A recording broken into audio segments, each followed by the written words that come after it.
the real, raw, honest conversations about parenting teenagers in today's world.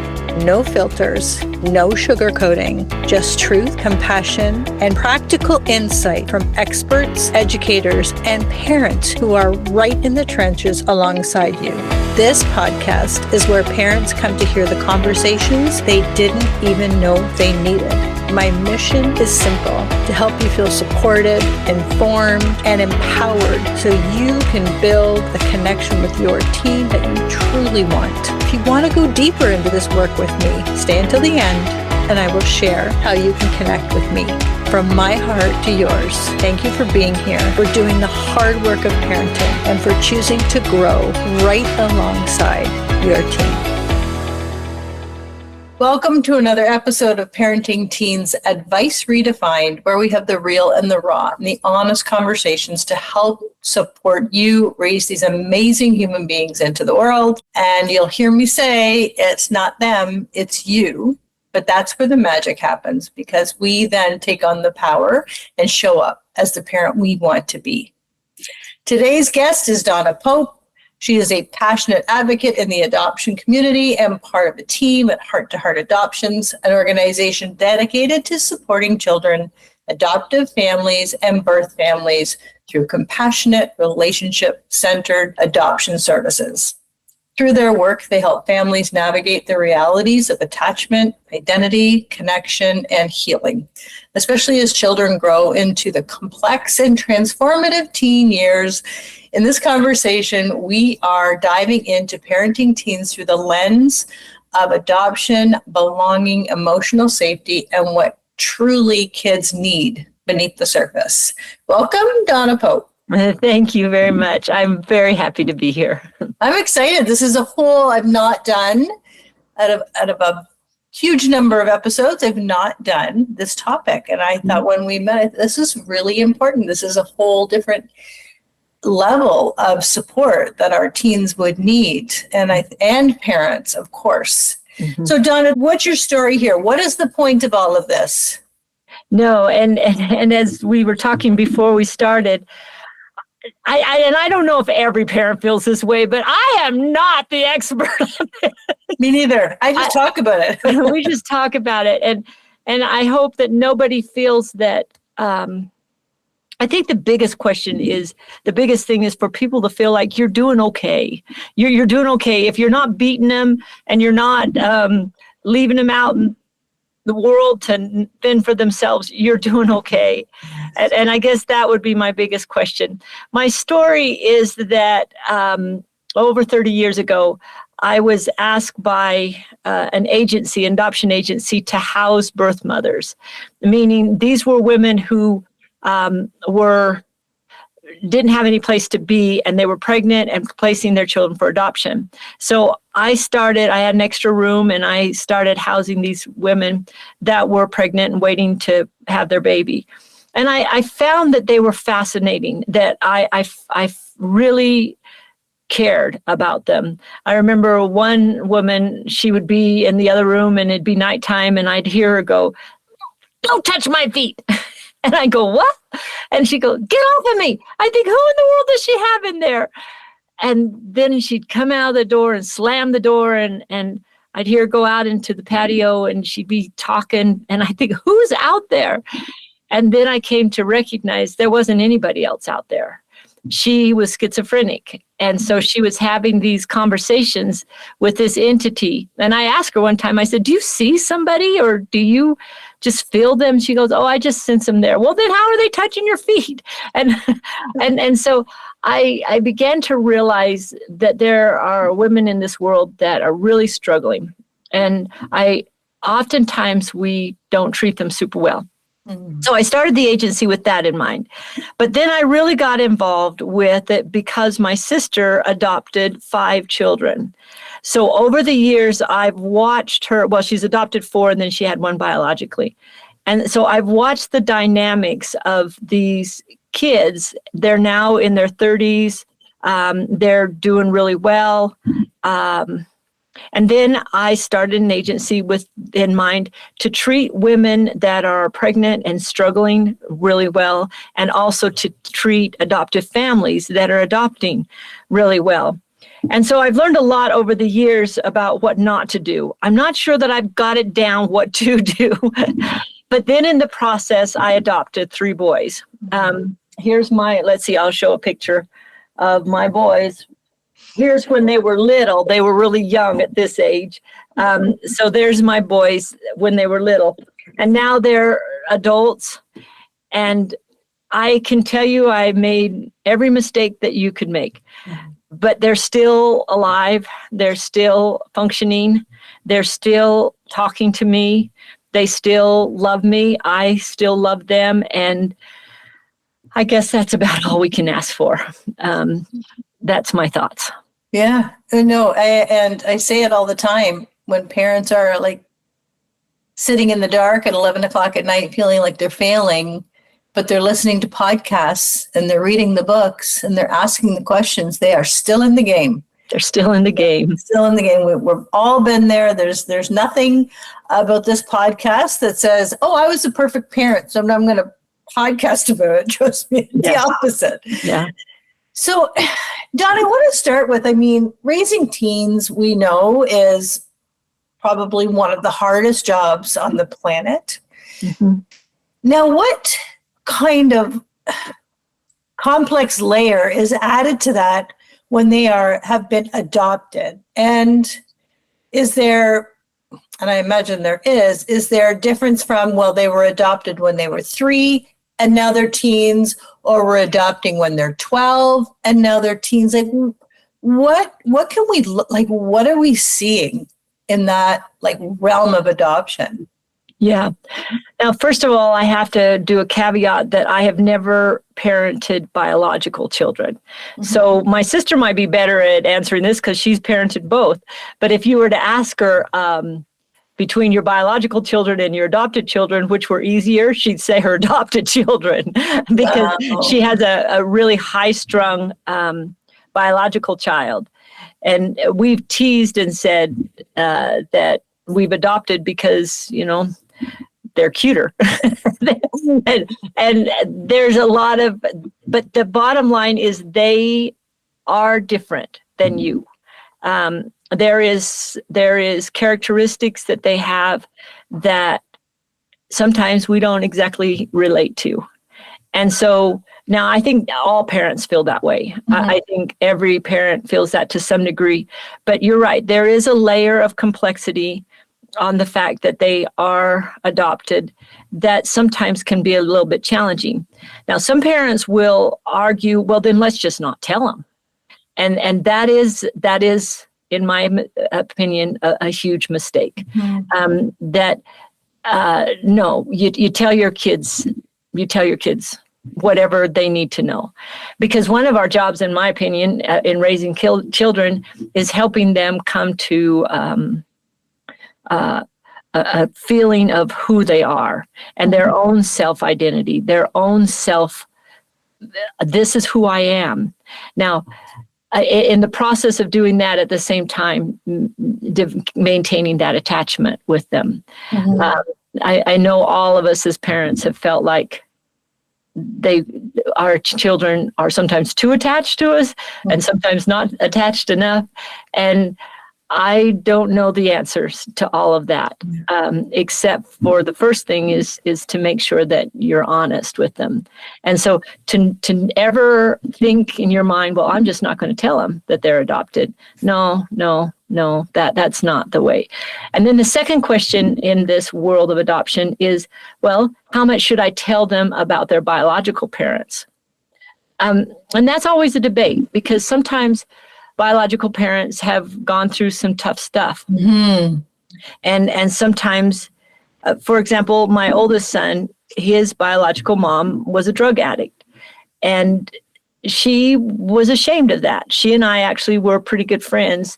And she was ashamed of that and would have liked for her son not to have known. Mm-hmm. And so we talked about it. And she kind of indicated, well, you don't have to tell him everything. And that is a tough thing. But he and I, he was struggling one time, and I decided to see if we could get some counseling. And so we went to a counselor, and the counselor, after meeting with us and talking with us for a few minutes, invited me to leave and said, let me just talk with him for a few minutes. And if we need you, I'll call you back in. So I went out into the foyer, and I hadn't been out there more than 30 seconds. And she called me to come back in. And I'm thinking, what in the world did he say to her in that short period of time that now she needs me to come back in? And so I did. And the question was, and she said, Donna, he is wondering why his biological mother placed him for adoption and didn't place his older brother. I think, first of all, I was prepared to answer because I've thought about it a lot, and I certainly knew the answer. But what surprised me is how much that had been in his mind, and he'd been struggling with that issue, that the minute he had a chance to talk with someone about it and bring it up, and I felt a little bad that he didn't feel like he could have talked with me about it, but he felt now that he could. And so I then shared with him the answer.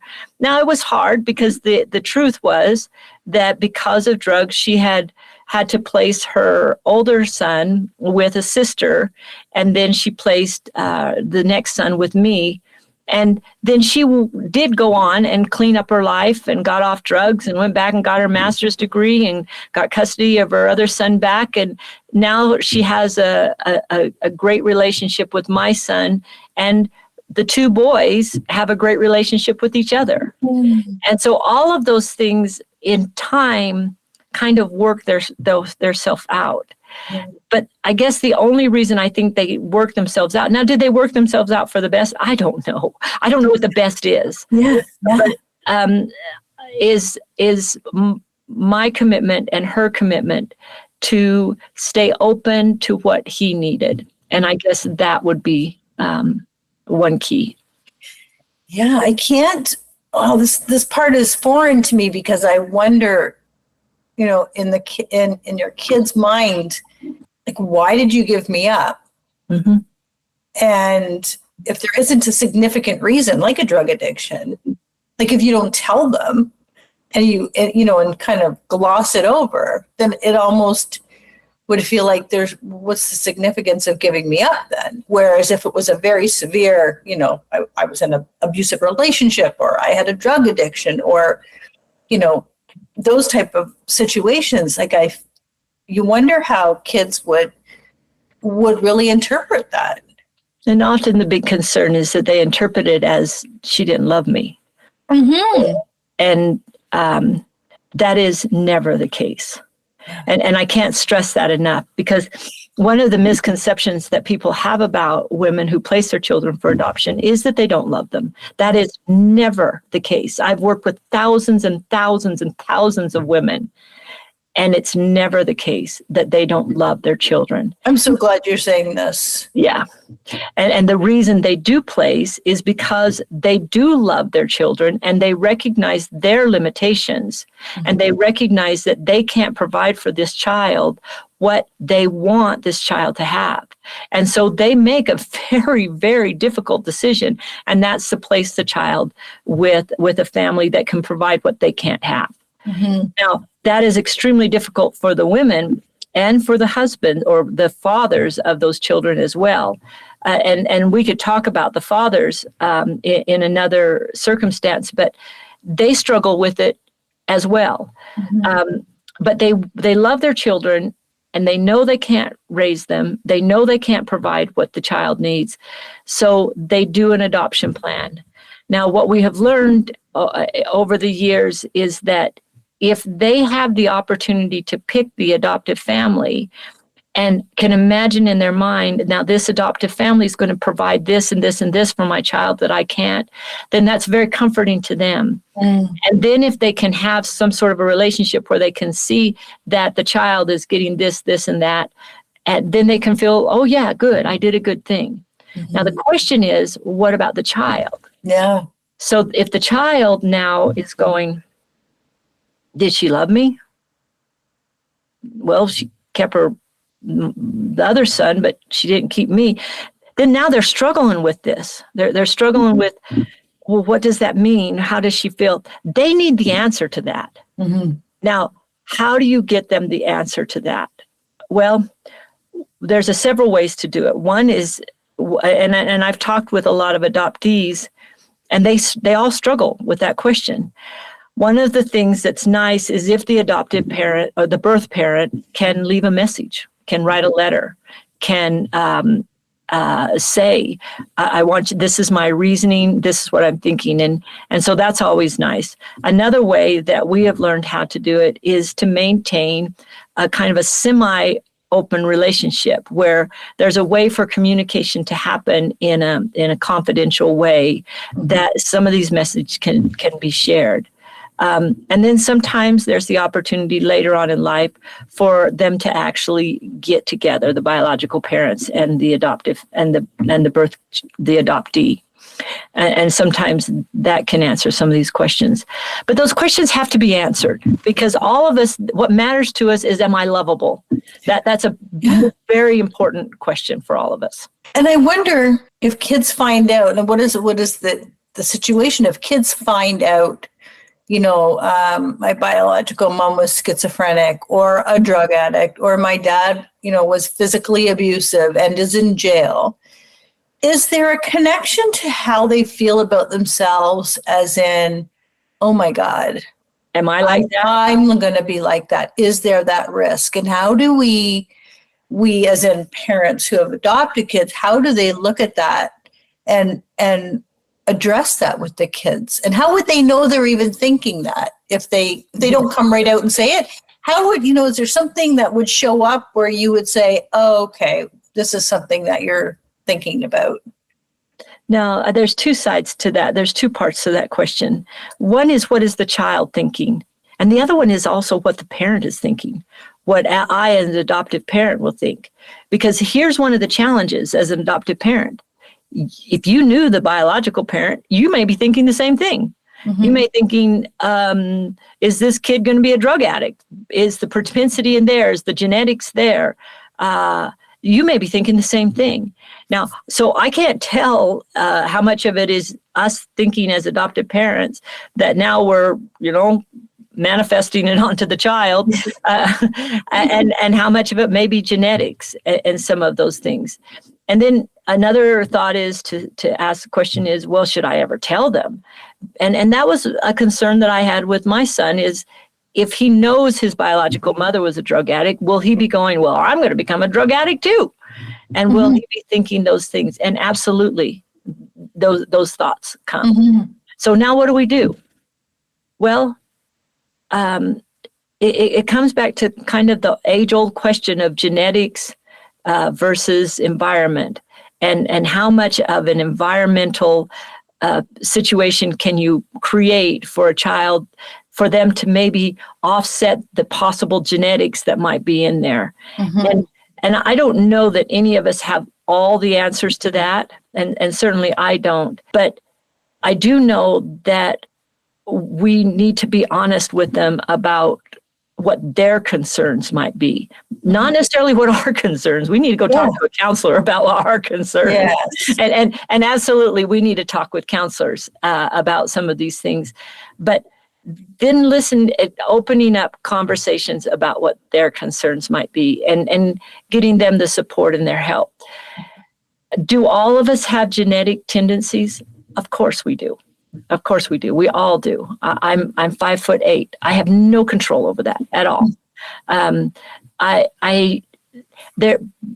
There are genetic tendencies in adoptive children that they may struggle with, that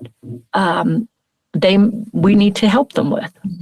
But recognizing it and acknowledging it and being honest about it is kind of the starting point.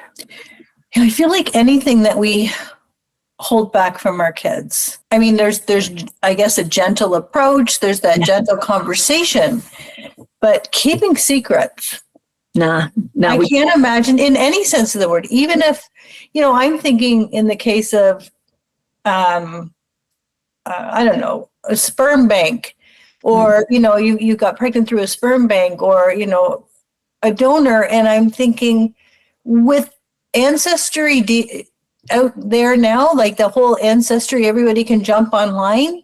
If you're not being honest with your kids and then they find out there's a trust issue there. Yeah. And there's a trust. There's no shame to any of it. I mean, there's, I think there's more. And that's the challenge is we all know that there's guilt, which is, I'm sorry about what I've done. Mm-hmm. But then there's the shame.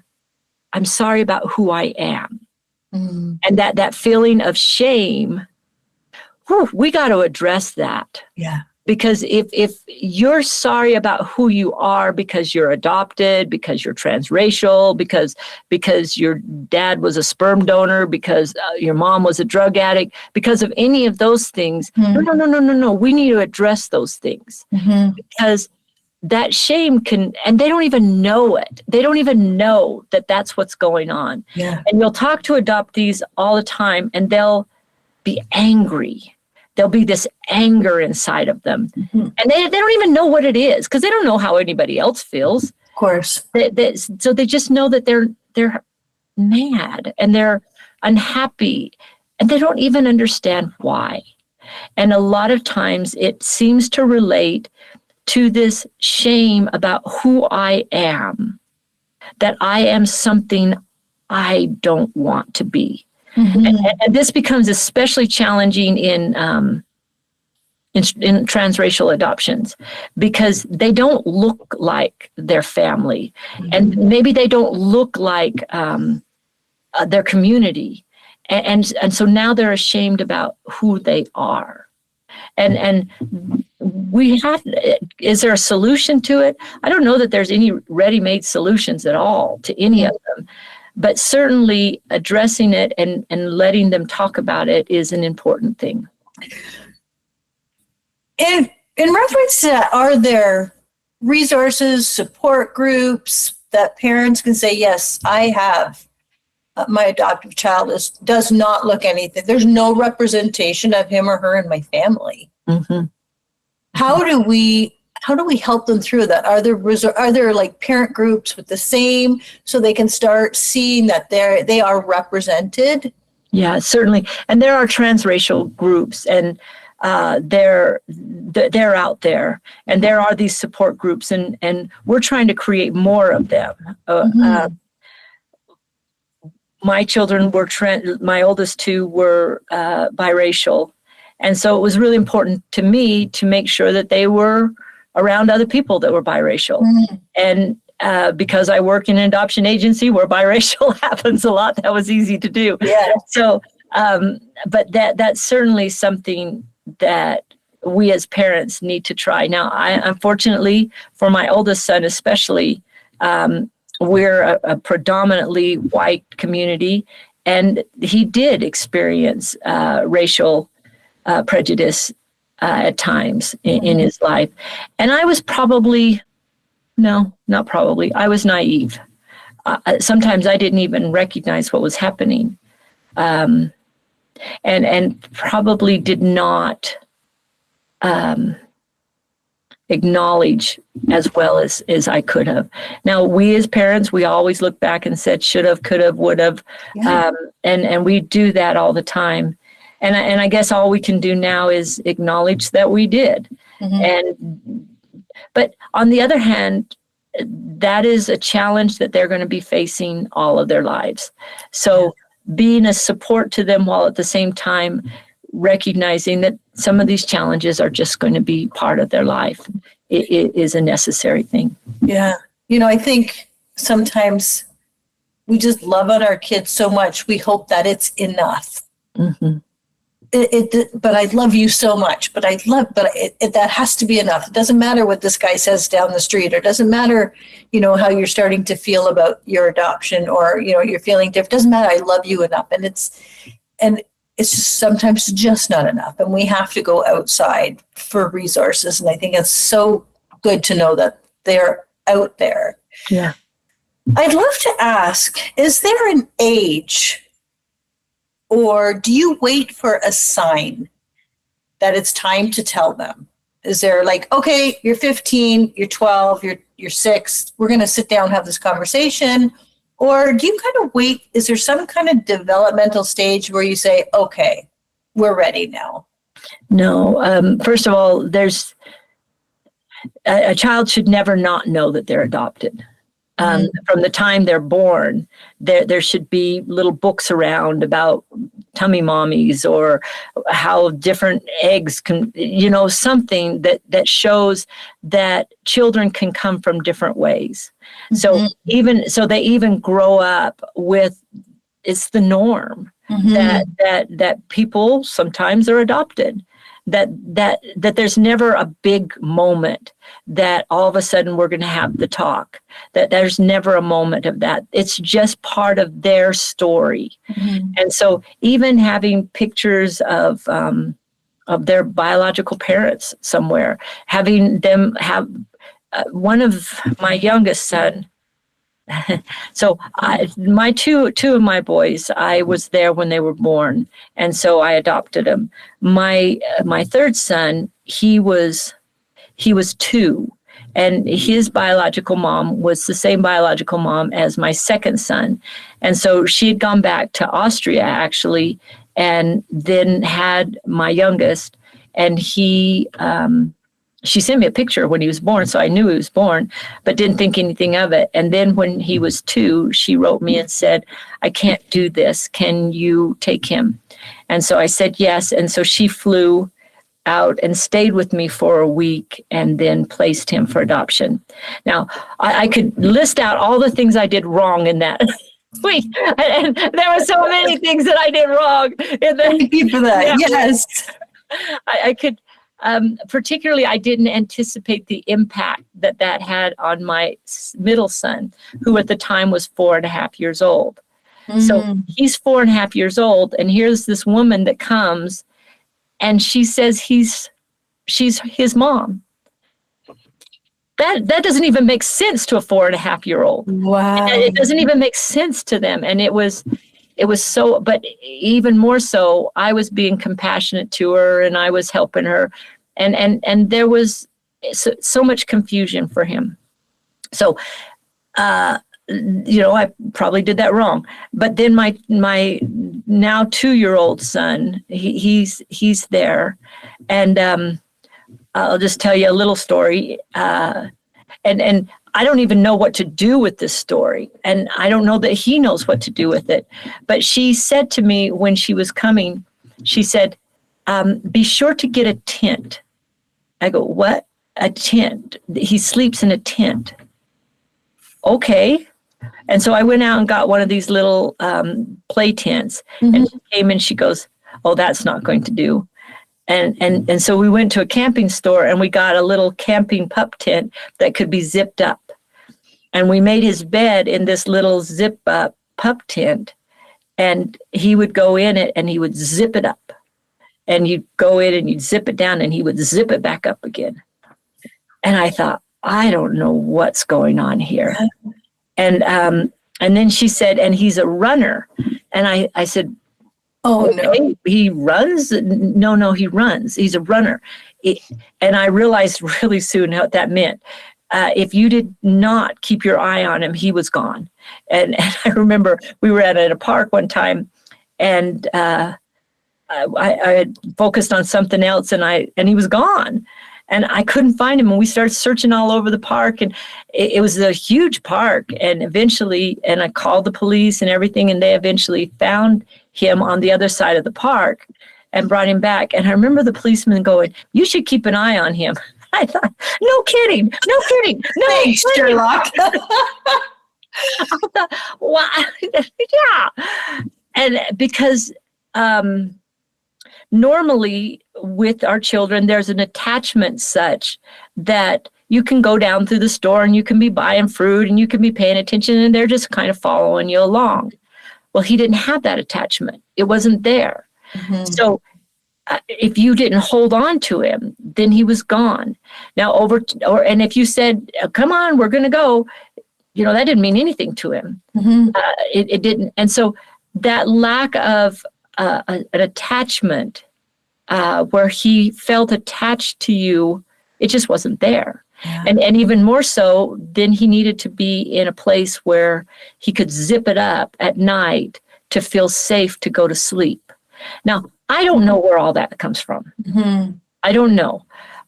We could all speculate, but that was where he was at in his little 2-year-old mind. Oh my gosh. Now, there are some challenges that come with how do you work with somebody? How do you get to the point where you can look away and they stay with you? How do you do that? And how do you get so that they feel safe without having to sleep in a tent? Yeah. So these are issues that they come with, whether they come when they're a little bit older or they come with them just from the genetics.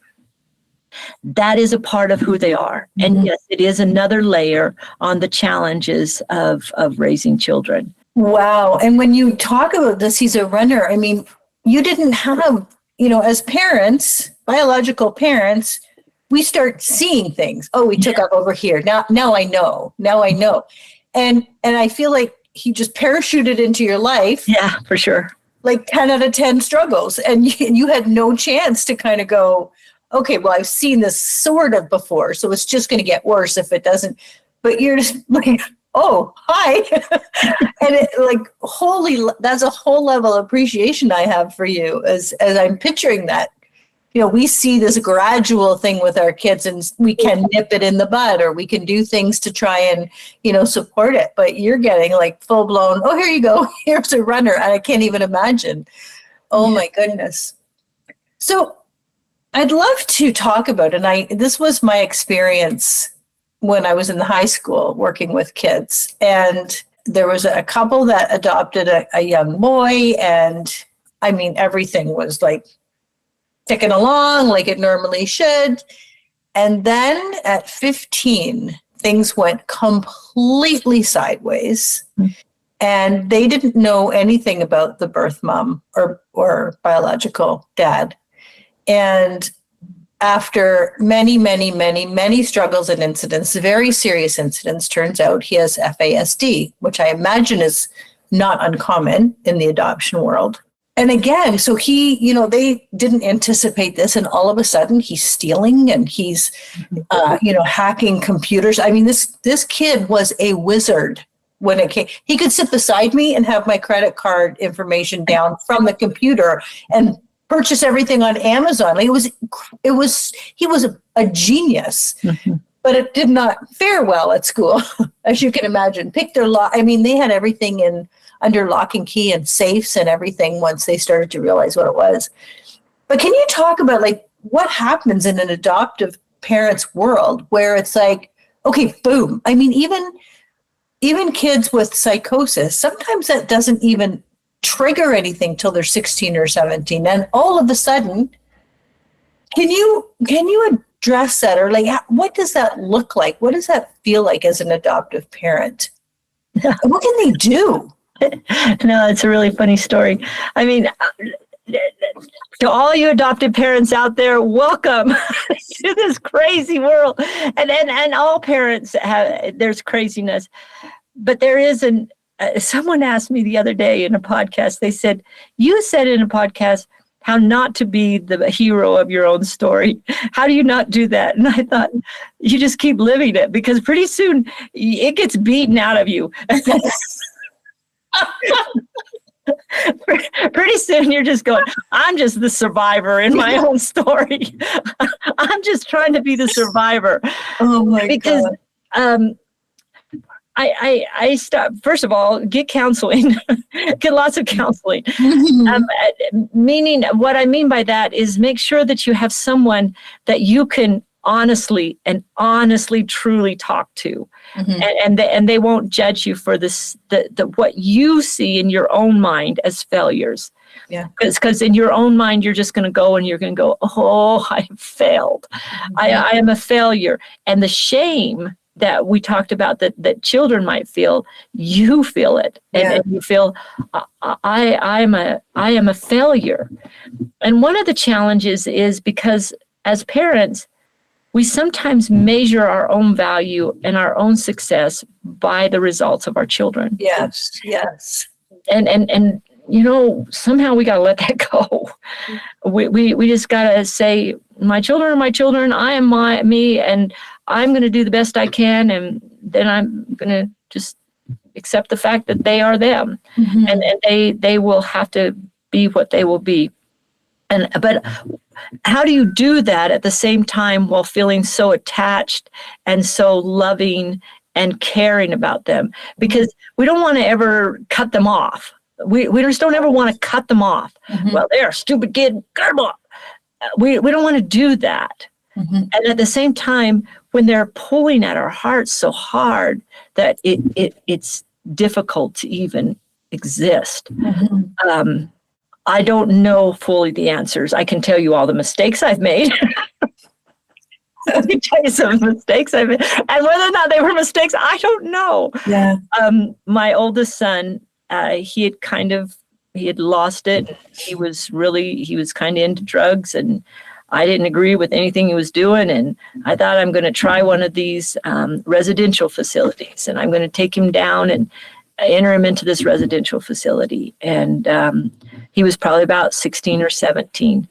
And we talked about it, and he agreed, and we went down there. But I don't think either one of us had any idea of what that meant, what it meant to him to feel given up again,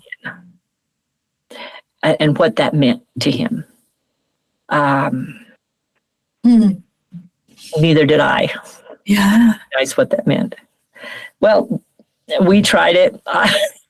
The facility people didn't like me at all, because I would go back down and I would listen. But I do remember at one point sitting in a group of parents, and we were passing a ball of string around. And so when you got the ball of string, then you would tell your story, and then you pass the ball of string to someone else, and they'd tell their story. And the idea was that now we were linked by these strings around. But I remember listening to each of these parents tell their stories. And many of those children were adopted, but some of them were not. And I remember one parent saying that when it was her daughter would walk into the room, she would take all the oxygen out of the room, and we couldn't breathe. And I remember thinking, yeah, I get that. I get that. I get that feeling of, I can't breathe. I can't breathe. And that they needed to just have some space to be able to reset their own mind and their own feelings. It's hard. I don't know.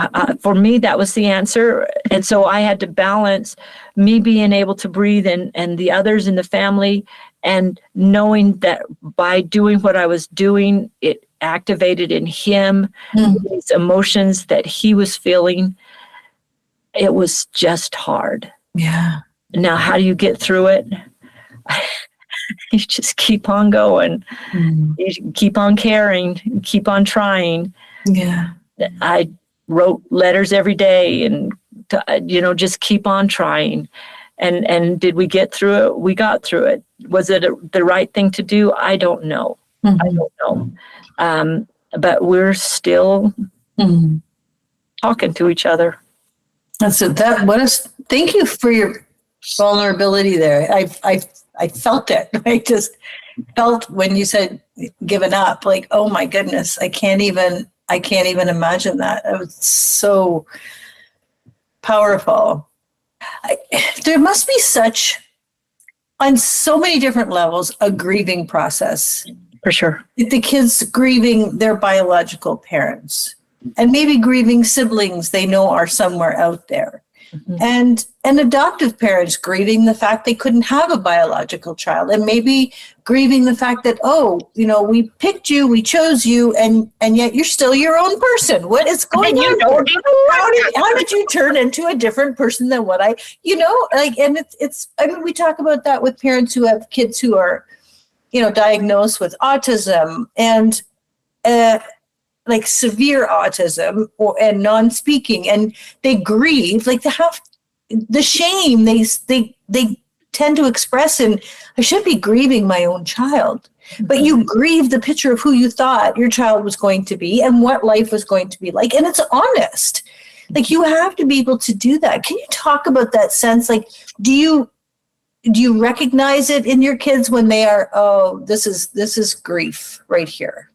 Yeah, for sure. You're absolutely right. There is grief all around now. And you go, well, then we should just stop adoption totally. No. and I get that. And people will say that. They'll say that to me. Then it's not all about love. It's all about loss and grief. But life is about love and loss and grief and struggle. Life is. And so how do any of us get through any of it? And if you go to AA, there's always the higher power, that belief that there is somebody that's stronger and better and wiser than I am, that if I link to that higher power, that it will hold me. Oh, my land, every parent who has prayed deep into the night of, please, someone watch over my child. We all have been there. Yeah. We've all been there. And I don't think adoption has anything different to do with that. Now, do our children struggle with that grief? Absolutely, they do. And they will all handle it just a little bit differently. And you don't know which way they're going to handle it, honestly. And there is no prescription of how they're going to handle it. My oldest son, he wanted to go have Christmas with his biological mother and his brother. And so we did it. We made it happen. And it was in part good and in part not so good. And but then the next year we tried something else. Then the next year we tried something else. And I think one of the most rewarding things I had happen was the other day when my son called me and he said, Mom, do you think we can help Monica, who's his biological mom? I said, what do you mean? He says, well, she's really struggling right now, and told me a little bit about his struggle, her struggle. Can we help her? And I said, sure. Let's see what we can do. That to me was kind of full circle moment. Yeah. Where now he's worried about her and wants to bring me in to support and help her and his brother. That was a neat moment. And so the grief, someone said that we grieve what we love. And the only way to take grief out of life or loss out of life is to take love out of life. Well, we don't want to do that. And so we put the love in, which means we put the loss in, which means we put the grief in. And so we just have to bring them all together in this kind of messy little world and just keep moving. On the other hand, I have another son that he didn't know who his biological father was. I had seen a picture at one point, and then somehow that picture got lost. But I had always wanted him to have this biological father in his life because his biological mother died. And so I kind of wanted him for that. And then one day I got this call from this woman, and she said, I'm the wife of this man. And he had gone on to take a DNA test, and through Ancestry had found out that he had someone that was related to him half. And he thought it was his brother. And then found out, no, it wasn't his brother. And a year later, he finds out it was my son, which was his son. And he found out who I was, and they reached out. Well, I was thrilled. I was thrilled. I thought, this is great. And I talked with him, and I talked with his wife, thought they were amazing people, thought this, and he'd never had any other children.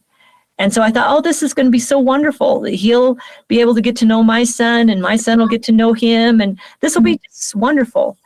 And so I set it all up and went to my son and told him the story, and he goes, I don't want anything to do with it. Wow. I said, You don't want to meet him? You don't want to talk to him? You don't want to? No, Mom. I don't want anything to do with it. Dang. I thought that would be neat. Yeah. Well, I have to honor that too. Yeah. Did he say why? He actually compared himself to his older brother and said, I don't want to be like my brother where it matters to me. And I think if that, see, what do I really think? I don't know. I don't know. That's what I really think. I can speculate and I can say he didn't want to open himself up to that. He's keeping himself closed down. He doesn't want to take a chance on being hurt. He doesn't care. That I don't believe. I do believe he cares. And I've talked with enough adoptees over the years to recognize that it's kind of a developmental process in part. In their late, and every child is different. None of them are the same, but there is a certain developmental where they honestly don't care. And then they do care. And then they're afraid that they care. And then they get a little more courage to care. And then they express that they care. And then they act on the fact that they care. And then they might be hurt about it. And so it's a developmental process that they go through. And we as parents just have to be satisfied with wherever they're at in that developmental process. Yeah, it feels like it's not even linear. Like they could go back and then go back over here. And then, no, we're over here now. And I can't even imagine. Well, this is so interesting. So interesting. I love that we're talking about this. I think it just really, I mean, to have you around to tell the story, the way you tell it is so meaningful. I'm so glad we did this. Is there anything I didn't ask that you would love to share? Well, it's all about love. People laugh. It's all because, and there's a phrase that says adoption. It's all about love, and people who have been involved in adoption will recognize that that is only half of the story. There is another half, and that is the loss, the grief, the trauma. But if we can recognize that those things always go together, then we can go back to it is all about love. And do I know how to raise adopted children? No, I don't. I don't have any answers for anybody except that it's all about love. And I'm going to love my children, and I'm going to love my nieces and nephews, my sister's children. But one of the big things, I remember when my counselor finally got me to this point, and I say got me to this point because I could kicking and screaming that she's going, come on, get there.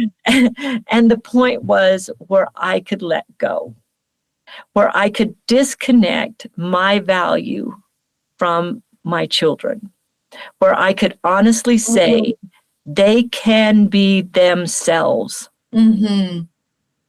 And it doesn't reflect that I'm good or bad. Wow. They can be who they are. And I'm going to love them regardless of who they are. And it doesn't reflect on whether or not I'm a good or a bad person. I'm just me. They're just them. We've united into a family. We love each other. We're committed to each other. We're dedicated to each other. But we can be somewhat unique in that. That is my only possible secret. That is incredible. That's incredible. Okay, tell us, so many things going through my head. I feel like I could sit here for 3 more hours. Donna, tell us all about the adoption. Tell us about the agency. Is it Heart to Heart? It's Heart to Heart. And Heart to Heart, it's, I got a little talking to from an adoptive family this morning. It wasn't a talking to. She just expressed that I needed to do better in supporting adoptive families. And so I will. But we're very committed to being good to birth mothers and helping them along their way. We work in all states of the United States. We work with families from everywhere, from birth mothers from everywhere. And you're welcome to reach out, heart to heart, adopt.com. And the big claim to fame that I haven't made yet, because we haven't done it yet, but it's my going to be claim to fame, and that's that we're creating a platform. Mm-hmm. And this platform will be for all members of the adoption community and all professionals. So adoptive families, birth parents, adoptees, people that represent waiting children, like foster care programs, will all be invited to be on this and find themselves where people that they can connect with. Yeah. And then we'll bring in all professionals, adoption agencies, attorneys, counselors, coaches, anybody who works directly with those clientels. And then it'll be a community and connections. So that we hope to have going by November. I love that. Oh, that's amazing. Donna, this has been so impactful. Aside to parenting that has not been talked about in my podcast yet. So thank you for the pilot. I honestly feel like there's probably more conversations that could come out of this. For sure. For sure. And I really appreciate, your vulnerability, your honesty, like everything about this conversation has been so real. And I know that parents are going, I totally feel her and I see myself in her. Mm-hmm. And I encourage people, I don't know what the statistics are on adoption, but there's no way you don't know anybody who might love an adopted child or have an adoptive child. So I encourage you to share this episode, because I think this is very powerful conversation. And I really appreciate the work that you're doing, Donna. Thank you for joining us. Thank you. Thank you. Thank you for listening to Parenting Teens Advice Redefined. We'll see you next time. Before you go, I really want you to know something. I'm not just a podcaster. I'm a speaker, a published author, and the founder of Insight to Impact. I'm an educational strategist and family advocate with over 25 years of experience helping families and schools support teenagers from diagnosis to IEPs to interpreting assessments to high school transitions and beyond. This podcast, Parenting Teens Advice Redefined for Today's World, is part of my mission to help parents understand schools, support their teens, and feel heard and seen at the table. If today's episode helped you, please subscribe or follow the show, share it with another parent, and leave a review. It truly helps families find the support, and I'm very grateful when you do these things. And if your teen is struggling in school, navigating a new diagnosis, or you need help preparing support at school, you can work with me directly through educational consulting or my 90-day advocacy program. Just visit CherylPankers.com to learn more and to book a complimentary consultation to see if I can help. I know parenting is frickin' hard, but if you're listening to podcasts, if you're reading the books, if you're looking for answers, you are not failing because you're still trying. You do not have to figure this out alone. I got you, and we'll see you next week.